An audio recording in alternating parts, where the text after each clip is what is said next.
Congrats on getting beyond 1 million. What got you here won't always get you there. This is a podcast for entrepreneurs who want to reach beyond their 7-figure business and scale to 8, 9, and even 10 figures.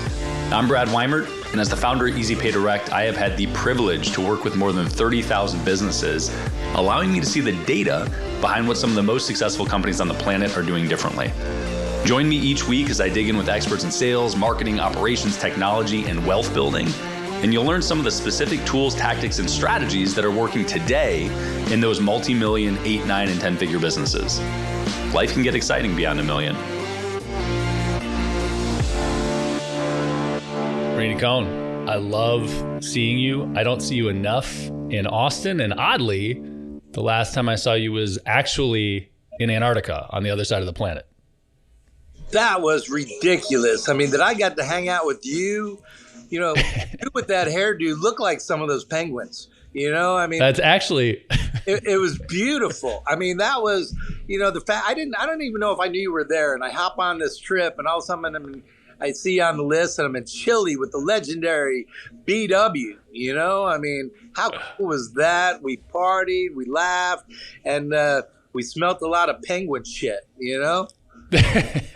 That's true. And we did actually find some penguins with mohawks. So all those things are very true. Yeah. It was a blast. And I'm looking forward to, we'll get there, I think, in this conversation, but I'm looking forward to checking out the new ZTejas, which is your most recent business adventure over the last few years in Austin.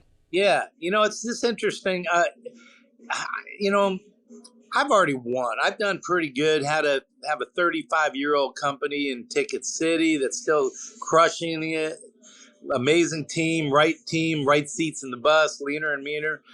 And I had the opportunity, you know, I was just an investor in ZTejas, and I was excited about it. And then it kind of went belly up. So I bought them out. So now, you know, as a 50-year-old plus gentleman starting a new career as a restaurateur, you know, two things. I just want to see when everyone says, dumb, you should never do something like that. Don't tell an entrepreneur not to do something. They're going to do it just out of spite. But for me, the cool thing about this is it's not about me. I've won, you know, but can the people that are passionate, that are running the operations for ZTejas, I want to see what they can do. You know, it reminds me of a story. There's a guy by the name of Augie Garrido, and Augie Garrido was the winningest baseball coach in college history. Coach for the University of Texas. And Augie and I used to go down to Eddie V's, and I'd see him on 6th Street. And he was sitting next to me one time. He says, Randy, you're not going to believe this, but, you know, we were just at the College World Series, and, you know, I went out to change the batter. I went out to pull the batter out. And when a manager makes a decision to take a ball from the pitcher or change the batter, he doesn't change his mind. You know, they're just old, wise, Yoda type managers in these, you know, baseball world. And so he goes out to change the batter, and the batter looks at him and goes, Coach, I can hit this guy. I can hit this guy, you know? And Augie heard what he said, and he's like, all right. And I said, Augie, why did you not change the batter after you made that decision? He goes, Randy, I just wanted to see what he could do. You know, he just wanted to see for himself. Well, the guy whacked a home run and led Texas to the College World Series championship. So the point is, sometimes not doing anything are the best things to do. So with me and ZTejas, it's the same thing. I want to see Robbie wants to make this the best investment I've ever done. These guys deserve a chance. And if someone's passionate and you got an amazing executive chef and amazing chief operating officer, let them go and make that happen. I'm going to lead them all the way. And it is exhausting running restaurants because there's so many just gut punches of all the little things that happen that you have to deal with for making what I call mouse nuts, little nickels and dimes at a time. But if someone wants to go for it, human capital is the best thing that we could ever have.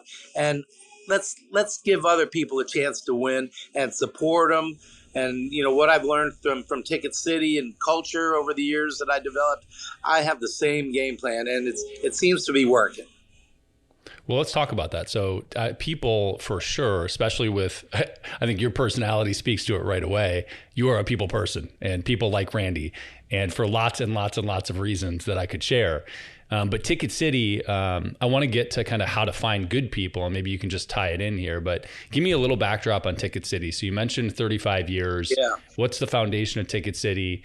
What is it, and kind of what was the path for you there? Yeah, so Ticket City, 35 years ago, I took my life savings of $1,200 and I bought $206 seats for the big game. It was the University of Arkansas in basketball, number one in the country, playing the University of Texas, number three in the country. And I thought for sure this game's going to sell out. And you know what? It didn't sell out. And I'm thinking, geez, I'm going to lose my life savings. This is ridiculous. So I go out there with my 200 seats and I'm just like, I can't believe this is happening. And all of a sudden at the box office, you see the little sign pulled down in front of the box office with the big line saying sold out. And I'm like, woo, woo, stand back, non-believers. And the line turns around, and there I was with 200 seats. And I said, ladies and gentlemen, it's your lucky day to be in the loop of love. And I sold all the $6 seats for $15 a piece. And I made a quick $1,800. And I'm thinking, this is way better than waiting tables and bartending. I can do this little arbitrage stuff. Fast forward from 87 to 96. This is where the epiphany happened. The epiphany was at the Olympics in Atlanta. I got a call at about, 10 in the morning. Lady calls up and I'm like, hey, thanks for calling Ticket City. This is Randy. How can I help you? And the lady says, well, I want to go to the opening ceremonies tonight. Do you have any seats? And I'm like, absolutely. We have great seats. How many do you need? Well, she just says, I need one. But the thing is, I don't have a ride. I'm thinking, that's weird. You don't have a ride. And I'm thinking, Rand, you need to do this.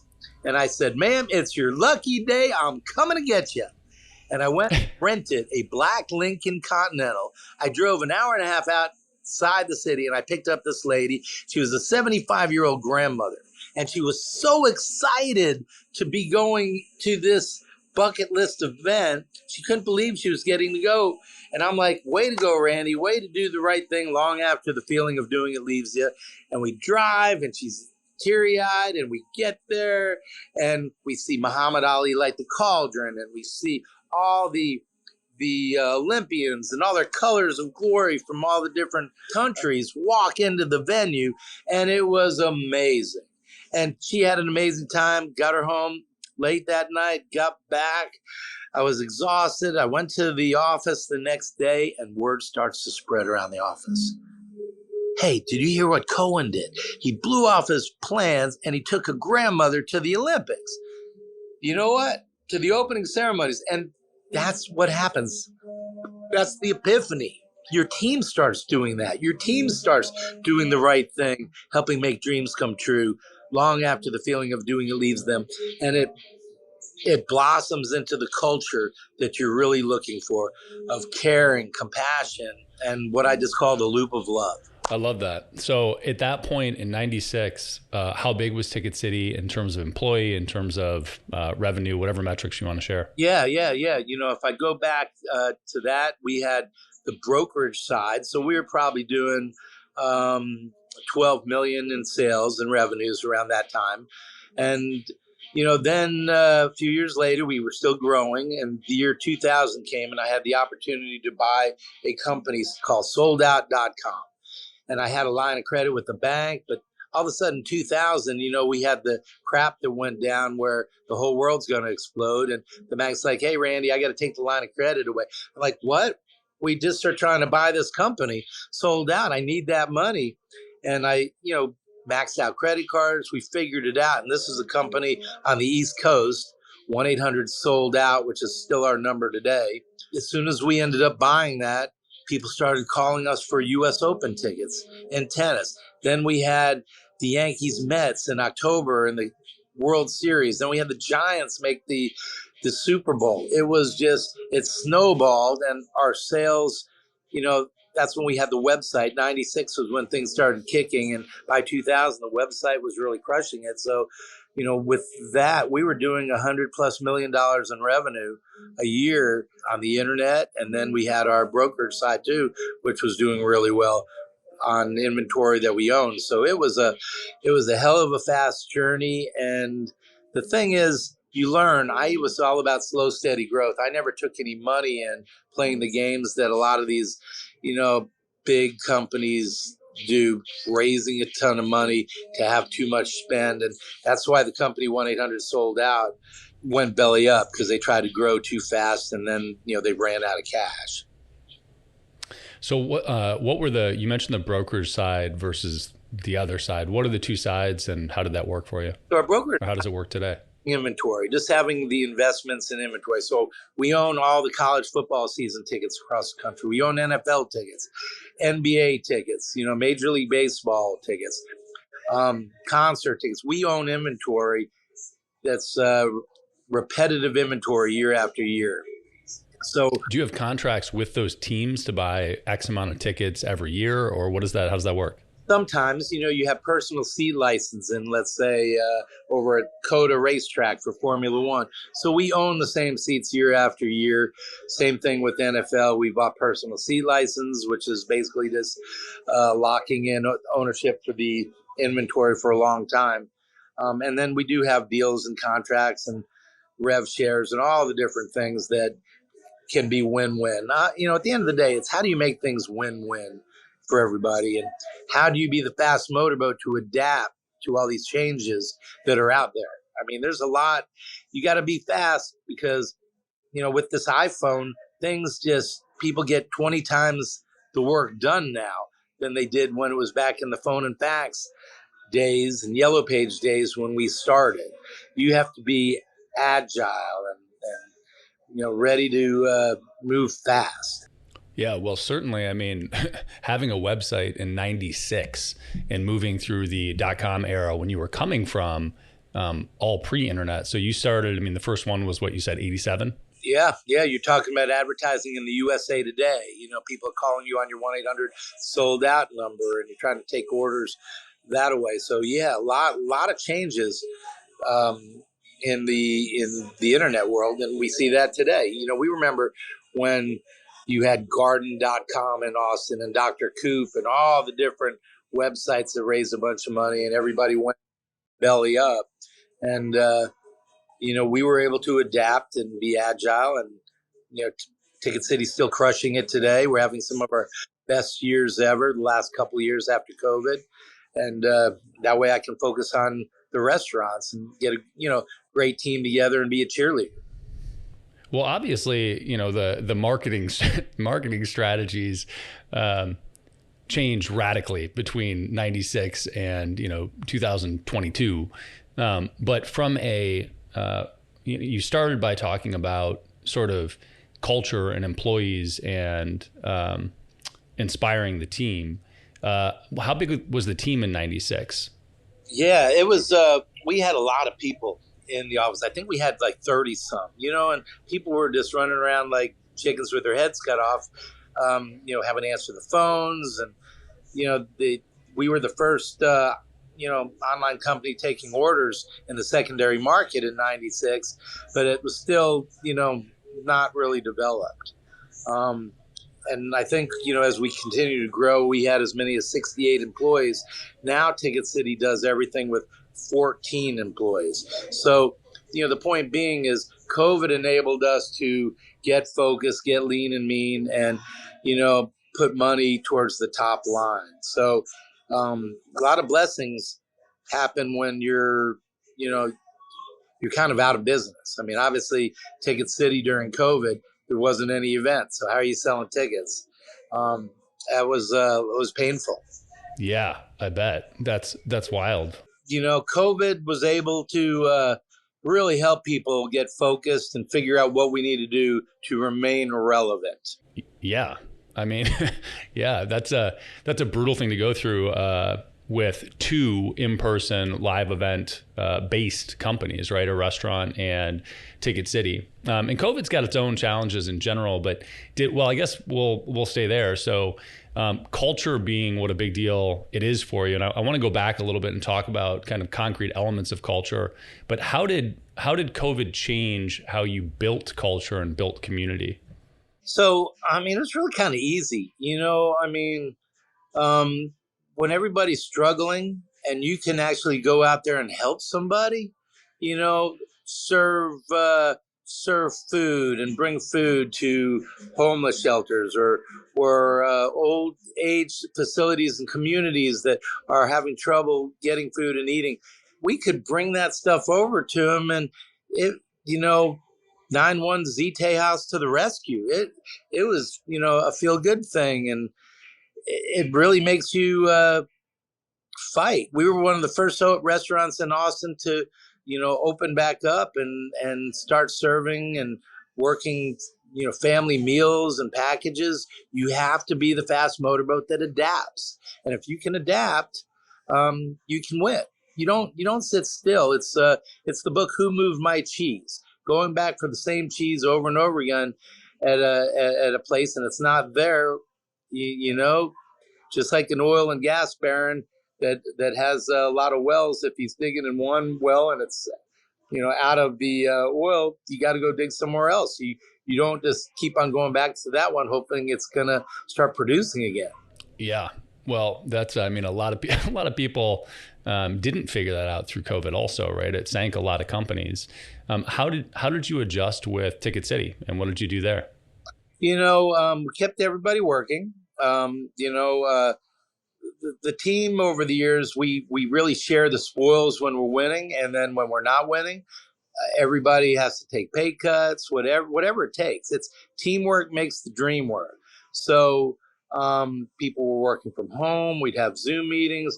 We still kept on moving forward, but we didn't let anybody go during all this, but we reduced salaries. And then when everything kicked back on again, we reimbursed everybody for the salaries that they did not get during COVID because we started doing well again.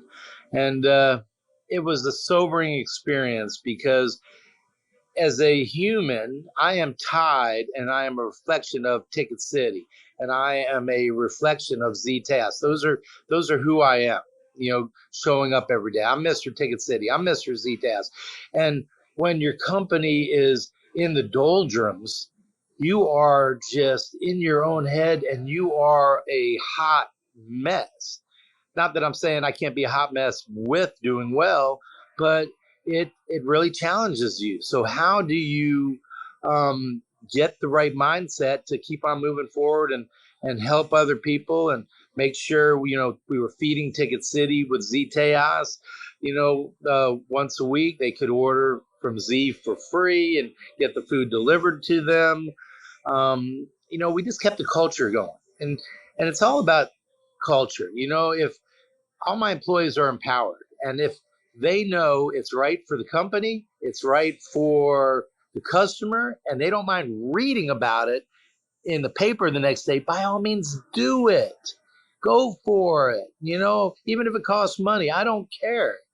Do the right thing long after the feeling of doing it leaves you. So tactically, how does that work inside of the company? Do you have a specific set of rules? Do you have a budget for people? Do you have a set of values that they adhere to or that you push? Yeah, those are the values. If it's right for the company, if it's right for the customer, and they don't mind reading about it in the paper, go for it. And I learned that actually from the Marriott when I worked from the Marriott in the early 80s, opening the old Marriott at the Capitol. And I remember you hear stories of, this guy had a flat tire. So, the bellman would actually take the guy to the tire shop, get the tire changed, pay for it themselves. And you know what? You got a Marriott customer for life there that's, staying with you by going above and beyond. It's right for the company, right for the customer. You don't mind reading about it, go for it. What do you mean by if you don't mind reading about it? In the paper the next day, sometimes you might make a bad decision to do something you shouldn't do. And you just think to yourself, if that was in the paper that I helped somebody change the tire from the Marriott, that's okay. Or I fed homeless, or I helped employees eat, but if it's something a little dangerous, we all think twice about it. Your gut tells you, maybe I shouldn't do this, whatever it might be, hanging out, doing, shots with all your employees at Z Tejas and one person gets sick and, throws that's not something I want to happen. So think twice about that. Yeah. That makes sense. And that's sort of your guiding direction, regardless of the company, whether it's TicketCity, Tejas, and does it apply to any member of the company, or do you think about it differently from sort of entry level to executive? I think anybody, it's, you got human capital there. And I want my people to be empowered. I do not want to micromanage them. If I have to micromanage everything that they're doing, that's not going to give the company time to grow and blossom and have beautiful flower petals, smelling amazing. You got to figure out what's going to help you grow the most expeditiously, and that's worked so far. Yeah. So how do you think about hiring? How do you bring people on? How do you pick people? Because one of the things about not micromanaging and just saying, hey, go after it, is that works for some people, right? And some people really do blossom in that environment. And then others may not. So do you have a concrete hiring process? Are you the one that handles it? You have a team that does it? Well, God, no, I do not do any of the hiring. Thank the Lord. I keep people, and my average team has been with me for literally 20 years plus. And then they go out there and, at the end of the day, hire sweet, kind people, and train them and coach them. Back in the heyday when, I was in the prime, I would have one-on-ones with each of my management teams once a week to go over what they're working on. And then the following week, we check to see how they did. Did they hit all those dynamics that we talked about? And, that was a big part of it back, in the day. And we'd have morning huddles. Morning huddles are key to any business. Spend 10 minutes in your little huddle, no more, going over what everybody's working on in the morning, just so you have some good communication, because that is the lifeblood of a company, communication.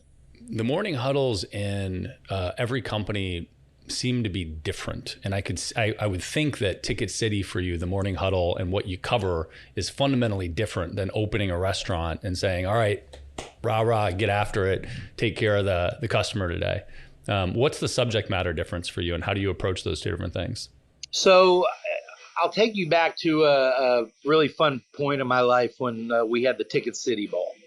But the first TicketCity Bowl was in Dallas, Texas. We had Texas Tech versus Northwestern.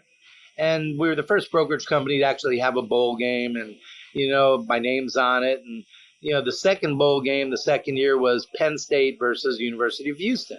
And I'll take you to that game. And they let the CEO do the coin toss. And, my name's on the bowl. I wanted a amazing game. I wanted ESPN to be lit up. I don't care if these guys were doing backflips, cartwheels. I wanted something to get us more, you're a marketing guru, Brad. How do we get TicketCity out there to be seen? Well, no better way than on ESPN, on your own, channel for a day. So I went out there and they let me do the coin toss. And I'm about to do the coin toss. I got Penn State towering over me on the right. I have Houston and Case Keenum towering over on the left. And I look at these boys and I about to do the coin toss, and I said, I can't just do a coin toss. I need to make a speech. I need to pump these boys up. It's game day. And I looked at them, and I said, gentlemen, victory loves preparation. And today you all have prepared yourselves to be victorious. And I looked at Penn State towering over me to the right, and I said, fellas, will you boys play with the soul of a lion and give it everything you have? Can you do that for me, boys? They looked at me like deer in headlights, the first pregame coin toss speech. Yes, sir, we will. Then I looked at Case Keenum, NFL quarterback still, and I said, Case, Houston, will you all play with the heart of a cougar and lay it all out there? Can you do that for me, boys? Yes, sir, we will. My kids don't even listen to me that good. I was just amazed at the greatest pregame coin toss speech in the history of college football, and the only one. I did the coin toss, worst coin toss ever. Wafted a little bit to the right, hit a Penn State player in the helmet, bounced 20 yards the other way. The referee was just furious at me. He had to waddle and see the damn coin toss. It was heads. That was the only thing Penn State won all game. And this is how you know you're doing good. I'm carrying the big Eagle TicketCity Bowl trophy out on the field after the game. Case Keenum locks eyes on my eyes. He points at me, and you know what he says? He says, "Heart of a Cougar, baby, heart of a Cougar." He remembered the pregame coin toss speech. You got to love that. And that's what it's about, boys and girls. I love that. Well, that's the possibility of any given day, any given moment, that initial kickoff every day is your chance. And you never really know what's going to stick with people. You know, in that moment, this is a big fucking moment for those kids, right? They're playing one of the biggest games of their lives, the big moment. So it makes sense for it to be memorable. But what you don't know are any given moment, any given day, any given week, month, year, what somebody's going through and how your words are going to impact them. So I love that. And the book that I wrote, the last book that I wrote that came out was called Secrets of Swagger, How to Own Your Own Cool in Life and Business.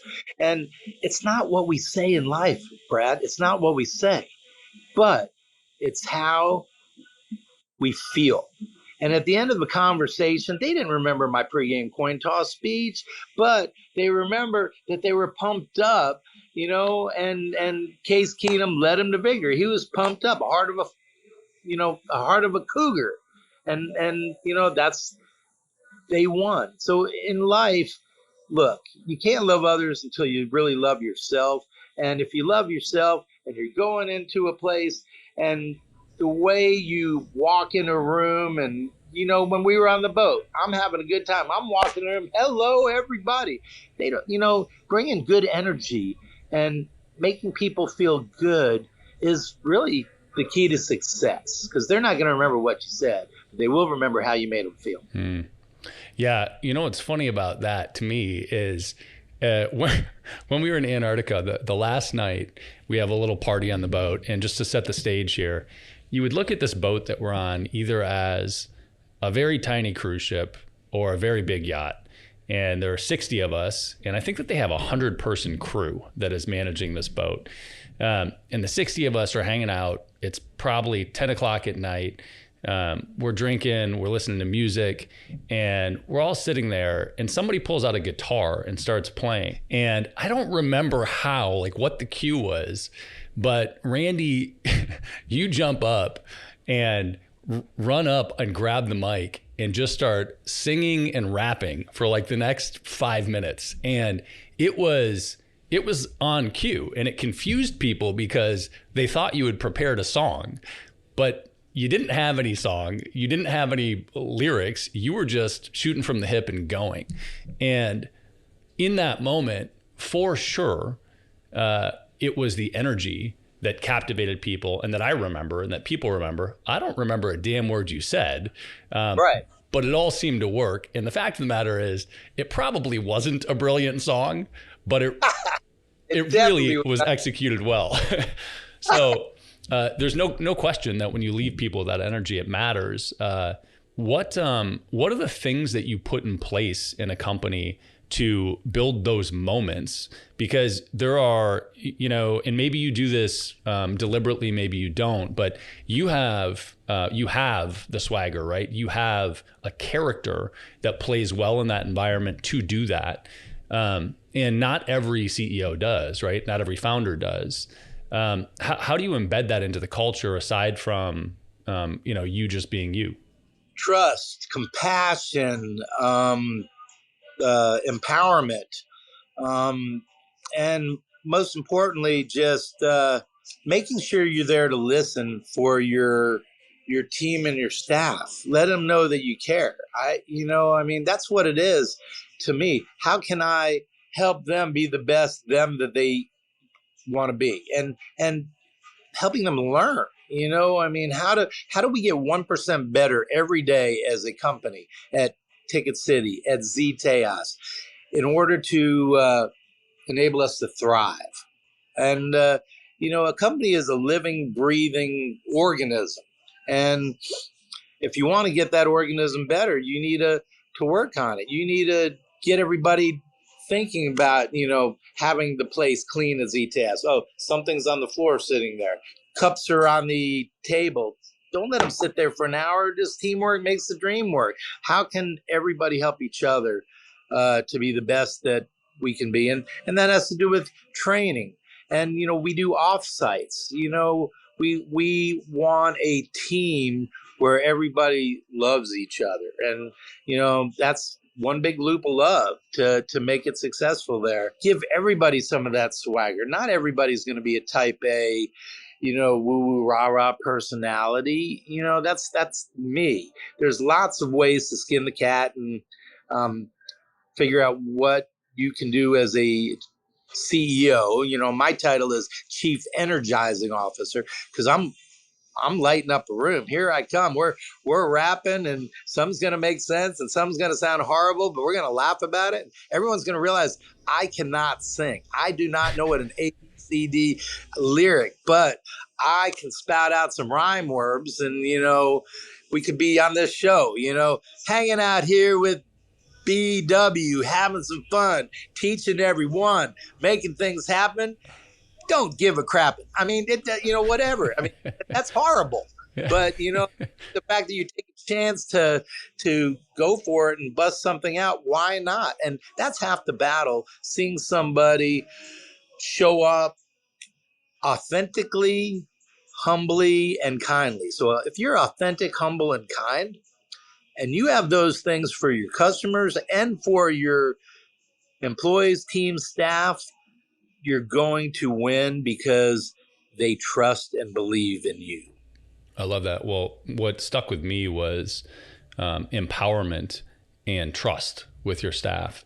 And you, if you don't make people comfortable and let them know that you trust them and empower them to make those decisions, they're not going to do those things, and they're not going to just take action and certainly at the risk of embarrassing themselves. You've got a couple books that I know you've written in the last few years.